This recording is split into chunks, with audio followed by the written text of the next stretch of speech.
Video প্রমাণ সমেত সন্ত্রাসী এনআইয়াকে হাতে নাতে ধরে অ্যারেস্ট করলো সত্যজিৎ। হ্যাঁ বন্ধুরা, আমরা এমনটাই দেখতে পাবো রাঙামাটি তীরন্দাজ ধারাবাহিকের আগামী পর্বগুলোতে। নৃসিংহ প্রসাদের মেয়ে সন্ত্রাসী এনআইয়া বেআইনি অস্ত্র পাচার করতে একলব্যকে নিয়ে যায় প্লেনটা ফ্লাই করতে। এনআইয়া একটা গভীর জঙ্গলে প্লেনটা ল্যান্ড করায়। একলব্যের মনে খটকা লাগে।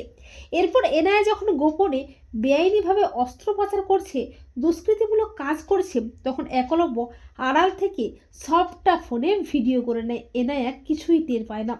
এরপর একলব্য বাড়িতে এসে এনআইয়ার গোপন কাজের ভিডিওটা সত্যজিতের হাতে তুলে দেয়। সত্যজিৎ ভিডিওটা যাচাই করে বুঝতে পারে বড় বাক্সগুলোর ভেতরে বেআইনি অস্ত্র আছে। সত্যজিৎ বুঝতে পারে নৃসিংহ প্রসাদ ও তার মেয়ে এনআইয়া গোপনে বেআইনিভাবে অস্ত্র পাচার করছে, তারা দুষ্কৃতিমূলক কাজ করে বেড়াচ্ছে। এরপর সত্যজিৎ সুযোগ বুঝে প্রমাণ সমেত তার পুলিশ টিম নিয়ে হাজির হয় নৃসিংহ প্রসাদ ও তার মেয়ে এনআইয়াকে অ্যারেস্ট করতে। সত্যজিৎ বলে, আপনার ও আপনার মেয়ের খেলা শেষ। নৃসিংহ প্রসাদ ওরফে বিগ বস পুলিশ দেখে পালানোর চেষ্টা করে নৃসিংহ প্রসাদ ও তার মেয়ে এনআইয়া। তখন সত্যজিৎ বলে, পালানোর কোনো পথ নেই, তোমাদের খেলা শেষ। তোমরা যে বেআইনিভাবে অস্ত্র পাচার করছো, দুষ্কৃতিমূলক কাজ করে বেড়াচ্ছ, সে প্রমাণ আমাদের কাছে আছে।